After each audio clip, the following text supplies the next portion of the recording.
ঈদের ছুটির আনন্দের মধ্যেই দেশের মানুষ পড়েছে এক অদ্ভুত বাস্তবতায়। বিশ্ববাজারে তেলের দাম কমলেও দেশে জ্বালানি সংকট দিন দিন তীব্র হচ্ছে। কোথাও পাম্পে তেল নেই, কোথাও ঘন্টার পর ঘন্টা লাইনে দাঁড়িয়েও মিলছে না জ্বালানি। আবার কোথাও এই সংকট রূপ নিচ্ছে সংঘর্ষ, হতাশা, এমনকি কোনো কোনো ক্ষেত্রে কৌতুকময় বাস্তবতায়। সম্প্রতি মার্কিন প্রেসিডেন্ট ডোনাল্ড ট্রাম্প ইরানের জ্বালানি স্থাপনায় সম্ভাব্য সামরিক হামলা সাময়িকভাবে স্থগিত করার ঘোষণা দিলে বিশ্ববাজারে তেলের দামে বড় ধরনের পতন দেখা যায়। আন্তর্জাতিক বাজারে ব্রেন্ট ক্রুড ও ডব্লিউটিআই, এই দুই ধরনের অপরিশোধিত তেলের দাম এক ধাক্কায় 13 থেকে 15% পর্যন্ত কমে যায়। বিশ্লেষকরা বলছেন, ইরানকে ঘিরে উত্তেজনা কিছুটা কমে আসায় এবং হরমুজ প্রণালী ঘিরে সরবরাহ সংকট শিথিল হওয়ার সম্ভাবনায় বাজারে এই ইতিবাচক প্রতিক্রিয়া তৈরি হয়েছে। অথচ এই বৈশ্বিক স্বস্তির প্রতিচ্ছবি বাংলাদেশে দেখা যাচ্ছে না। Bangladesh petrol pump owners association ইতোমধ্যে সতর্ক করেছে যে সরবরাহ পরিস্থিতি উন্নত না হলে যে কোনো সময় দেশের পেট্রোল পাম্প বন্ধ হয়ে যেতে পারে।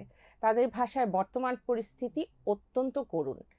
দেশ জুড়ে পাম্পগুলোতে দেখা যাচ্ছে দীর্ঘ লাইন। মোটরসাইকেল চালক থেকে শুরু করে ব্যক্তিগত গাড়ির ব্যবহারকারীরা ঘন্টার পর ঘন্টা অপেক্ষা করেও তেল পাচ্ছেন না।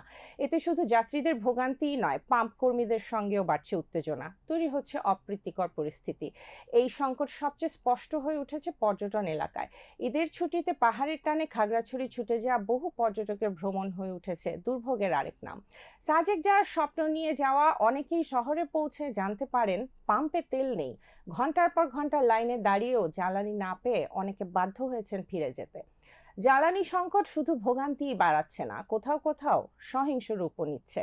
মেহেরপুরে একটি ফিলিং স্টেশনে তেল নিতে গিয়ে বিএনপির এক স্থানীয় নেতা কর্মচারী ও স্থানীয়দের সঙ্গে বাকবিতণ্ডায় জড়িয়ে গণপিটুনির শিকার হয়েছেন।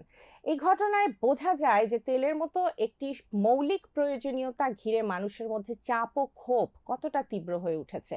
তবে এই কঠিন বাস্তবতার মাঝেও তৈরি হয়েছে কিছু ব্যতিক্রমী মুহূর্ত। ঠাকুরগাঁওয়ে একটি বিয়েতে বরকে উপহার হিসেবে দেয়া হয়েছে 5 লিটার অকটেন। সাধারণত যেখানে বিয়ের উপহার হিসেবে থাকে গৃহস্থালী সামগ্রী বা অলংকার, সেখানে এই উপহার যেন বর্তমান সময়ের প্রতিচ্ছবি। অতিথিরা বলছেন, এখনকার সময় তেলই সবচেয়ে মূল্যবান জিনিসগুলোর একটি। একদিকে বিশ্ববাজারে তেলের দাম কমছে, অন্যদিকে দেশের ভেতরে তেলের জন্য হাহাকার। এই দ্বৈত বাস্তবতা এখন স্পষ্ট। আন্তর্জাতিক বাজারে তেলের দাম কমলেও আমদানি ব্যবস্থাপনা ও অভ্যন্তরীণ বন্টন সমস্যার কারণে দেশের বাজারে তার প্রভাব দ্রুত পড়ে না। বিশ্ববাজারে স্বস্তি ফিরলেও দেশের সাধারণ মানুষের জন্য বাস্তবতা এখনো কঠিন।